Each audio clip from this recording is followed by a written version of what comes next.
Order, honorable senators. Mr. Speaker, let's hear the senator for Nairobi City Council. I wanted to inform the senator from Nyamira that indeed I don't feel misled, because the initial promise, why we moved from NHIF, where people were paying almost the same amount irrespective of the income that you earn, to a graduated payment system, the promise made by none other than the head of state himself, and in fact I remember the words that he used, that harambes for raising hospital bills would be a thing of the past, because the medical scheme that we are going to put in is going to cover health care for all.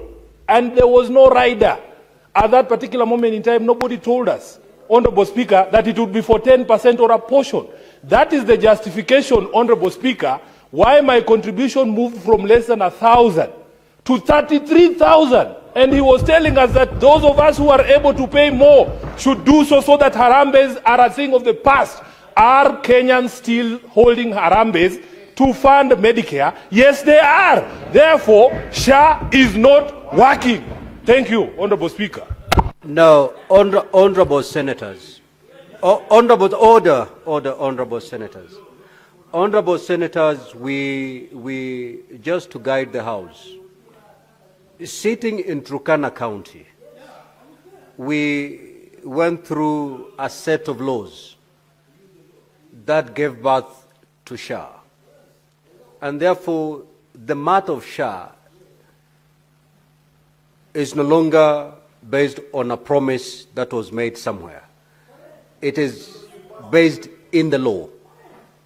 So in that particular law that this House took part in passing, did you pass in that law that when someone checks into a hotel, or if someone becomes sick, or someone undergoes a certain procedure, and that certain, the bill comes, for example, $1 million, under that law, did you pass that the entire amount was supposed to be covered by SHA, or under the law you passed, it was a percentage of the total amount?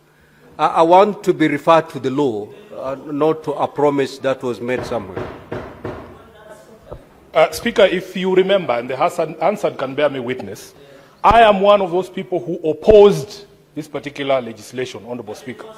And there is something in law called obtaining by false promises and pretenses. Speaker, even as late as 2 weeks ago, the President was telling Kenyans that if you go to hospital and you are asked for money, you report that person to the nearest police station. So, on what law was he basing that promise? He must understand, Honorable Speaker, that when you speak from the office of the President, that is not a position. In fact, the law is that you are not allowed to give information that is misleading under the Public Officers Ethics Act. The question then we have to ask, Honorable Speaker, the promise that was made, the perception that has been created out there, whose problem is that? Personally, I voted against that law, and I brought amendments to that law on this particular floor, including one to cap the limits of the contribution. But they told us, no, increase your contributions so that those of us who do not have income are able to get free Medicare. That is how it was sold. If that has changed, Honorable Speaker, let us be told. But I know what I voted against on this floor. I know the amendments that I brought, and some of these hecklers here are the ones who voted for this law, and they are here telling us SHA is working. Senator, and people are dying in the states. Order, honorable senators, order. Now, Senator for Nairobi City County, kindly withdraw the word heckler. A few minutes ago, the Senator for Nandi referred you to a heckler, and I refused that term to remain unanswered. Kindly proceed to withdraw. Yes, Mr. Speaker, they say what's good for the goose is good for the gander. I will withdraw heckler and replace with heckling. Very well.